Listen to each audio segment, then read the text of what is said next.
The gravel crunched under my tires as I turned off the main road, the wide-open expanse of my ranch stretching out in front of me. The sun was hanging low in the sky, casting long golden beams across the fields, and for the first time in weeks, I felt like I could finally breathe. My time away had been spent in back-to-back meetings across the country, traveling from one coast to the other, dealing with HOA disputes, lawsuits, and negotiations that seemed endless. The constant rush of airports, hotel rooms, and conference calls had worn me down, but as I approached my land, all of that started to fade. The sight of the weathered wooden fence lining the driveway, and the faint smell of fresh hay carried by the wind were like a welcome home I'd been craving. I slowed down, letting the moment sink in, noticing how the ranch had changed just slightly since I left. The grass was greener in some areas and a bit overgrown in others, the result of spring rains and a few weeks without my usual upkeep. My horses were grazing lazily in the pasture, tails swishing, completely unaware of how much I had missed them. The barn doors were shut tight, exactly as I had left them, and the ranch house stood solid and quiet at the end of the drive. The sound of the wind whistling gently through the open fields mixed with the occasional call of a hawk circling high above, making the whole place feel untouched by the chaos I'd been surrounded by in the cities. I rolled down the window, letting the warm breeze hit my face, taking in the mix of earth, grass, and wood that only a place like this could offer. The familiar ruts in the dirt road guided me forward, each bump reminding me that this was my space, my home, my retreat from the world. My mind was already running through the things I wanted to do first. Check on the stables, walk the fence line, maybe take a ride out to the far pasture just to see the view from the hilltop. I hadn't even made it halfway down the driveway before I felt that deep sense of belonging returning, the one that always grounded me no matter how far I traveled or how hectic life became. I eased the truck forward, the driveway narrowing slightly as it curved past a cluster of tall oaks, their branches swaying lazily in the afternoon breeze. That's when I saw her, standing squarely in the middle of the gravel path, like she'd been waiting for this exact moment. HOA Karen. Arms crossed, chin tilted up, lips pressed into that thin, smug line she seemed to reserve for anyone she decided didn't belong. Her oversized sunglasses reflected the glare of the sun, hiding her eyes, but not her attitude. Even from a distance, I could tell her foot was tapping impatiently, the universal signal that a confrontation was about to unfold. I slowed to a crawl, my tires crunching against the gravel as her figure grew closer. She didn't move. Not an inch. It was as if she believed she was the gatekeeper of my land, and the only way forward was through her. She glanced at my truck like she was inspecting it for signs of trouble. Dust on the paint, scuffs on the tires, anything she could use as ammunition. The wind picked up slightly, tugging at the edges of her wide-brimmed hat, but she didn't so much as flinch. When I finally rolled to a stop a few feet away, she stepped forward, planting herself even more firmly in my path. Her voice cut through the still air, sharp and dripping with condescension. She wanted to know who I was, why I was here, and what business I had driving onto this property. Her emphasis on those two words made it clear she thought this place was hers to oversee. She gestured vaguely toward the ranch house, her tone making it sound like she was doing me a favor by not immediately calling the authorities. I could see her eyes flicking between me and the interior of my truck, as if she expected to find something incriminating just lying in plain sight. The way she positioned herself made it obvious she wasn't going to let me pass without a scene. The sun dipped behind a cloud, casting a muted light over the driveway, and for a moment, it felt like the air itself grew heavier, thick with the tension she was creating. I rested my hands on the steering wheel, watching her lips move as she launched into a rehearsed speech about rules, regulations, and how people like me couldn't just show up unannounced in this community. Her hand was already on the phone when I opened my door, her voice rising an octave as she barked into it like she was reporting a crime in progress. I could hear the sharp, clipped tone she used, the kind that made every word sound urgent and official. She paced in a small circle, glancing at me between sentences, making sure I knew exactly what she was doing. The phrases floated toward me on the wind. Trespassing, refusing to leave, acting suspicious. She said it all with such conviction, as if her word alone could transform fiction into fact. I leaned against the side of my truck, my eyes following her every move. She exaggerated each gesture, one hand clutching the phone, the other waving dramatically toward the ranch house, as though she were presenting undeniable evidence to some invisible jury. Her voice carried over the quiet of the property, interrupting the peaceful hum of the countryside. Somewhere in the distance, a horse whinnied, almost as if it sensed the commotion. She glanced over her shoulder at me, her expression a mix of disdain and self-righteous triumph. The way she held the phone close to her mouth told me she wanted the dispatcher to hear every ounce of her indignation.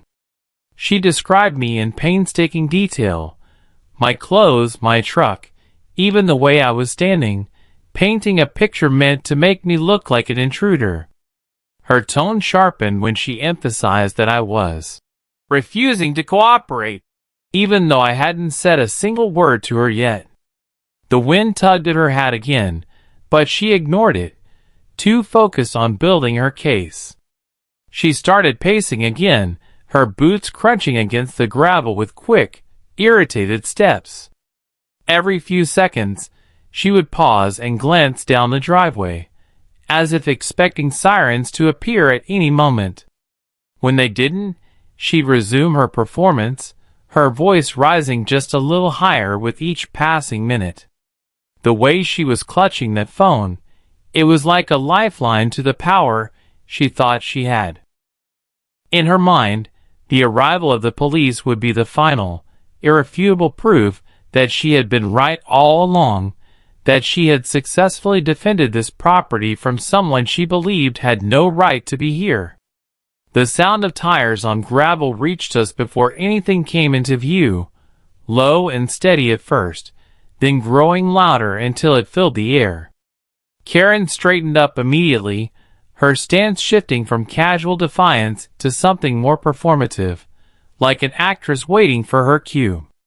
A faint shimmer of light reflected off a windshield at the far end of the driveway, and seconds later, a patrol car rolled into sight, the metallic blue and white paint gleaming under the sun. The vehicle moved at a controlled pace, deliberate but purposeful, as if the officers inside were already bracing for whatever situation they believed awaited them. Karen's face lit up with satisfaction, a smugness that spread across her features like she'd just won a long-fought battle. She stepped forward, one hand still clutching her phone, the other waving toward the patrol car in broad, sweeping motions. She called out to them before they'd even stopped, her voice carrying with that same self-assured tone she'd been using on me, only louder now, like she wanted to make sure the entire county could hear her version of events. The patrol car came to a stop a few feet from where my truck sat idling. The doors opened almost in unison, and two uniformed officers stepped out, their boots hitting the gravel with a heavy thud.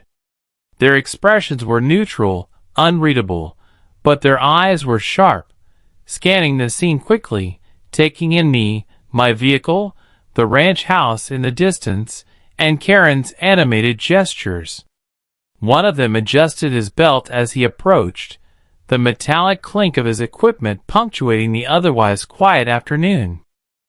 Karen immediately launched into her retelling, speaking fast, her voice almost breathless as she recounted how I had appeared out of nowhere, how I was trying to get into the house, and how she had been forced to act to protect the community. She spoke with a kind of urgency that suggested she believed every word, or at least needed the officers to believe it. The other officer stayed a step back, his gaze fixed on me, assessing, measuring. I could see him noting the way I stood, the lack of aggression in my posture, the keys still hanging from my truck's ignition. Karen kept talking, her arms moving as though the extra motion might add weight to her claims, her voice rising and falling in dramatic waves, each sentence painting me deeper into the role of an uninvited stranger.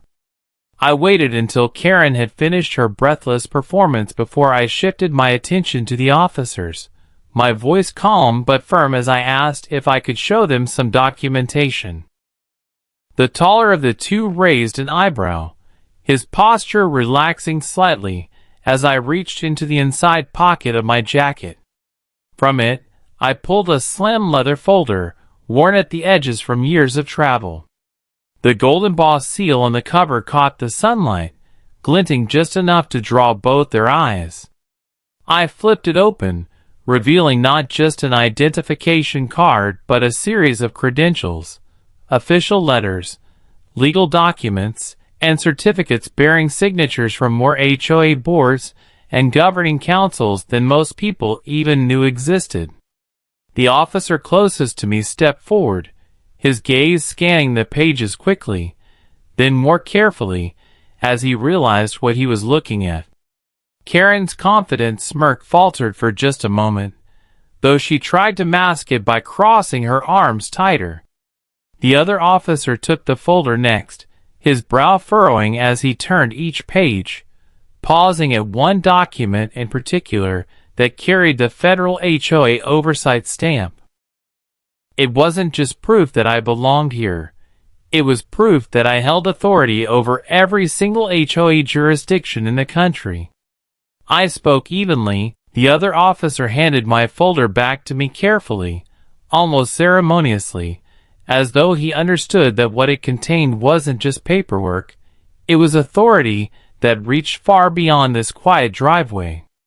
I slid it back into my jacket, my eyes never leaving Karen's, as the silence between us stretched, her earlier certainty now tempered by the realization of what she was up against.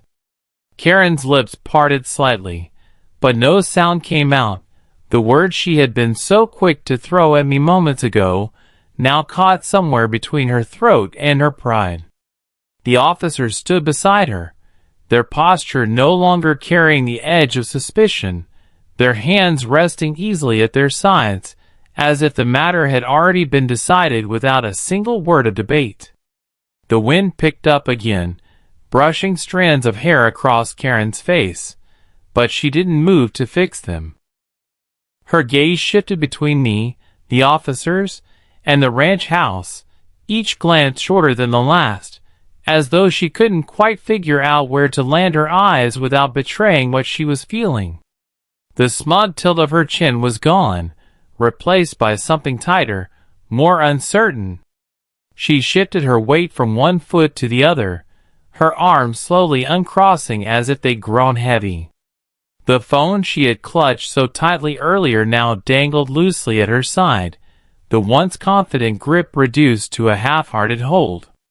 The silence was thick, the kind that made every small sound sharper, the rustle of leaves, the faint clink of the officer's gear, the steady hum of my truck's engine still idling behind me. I could see the calculation in her eyes, the way she was running through every possible explanation she might give to save face, yet each one seemed to dissolve before it reached her lips. The officers didn't press her, didn't ask for clarification. They simply stood there, watching her as if waiting for her to either own her mistake or step aside. Her shoulders rose and fell with a slow breath, and her jaw tightened like she was trying to swallow the moment whole. The stillness stretched on, broken only by the distant call of a bird overhead. Karen's gaze finally dropped to the gravel at her feet, her heel grinding a small stone into the dirt without purpose. Her earlier energy, the brash authority she had wrapped around herself like armor, was gone. What remained was something quieter, almost hesitant, the realization settling in that the balance of power had shifted entirely and irreversibly, leaving her standing in the middle of the driveway without the shield she had been so certain would protect her.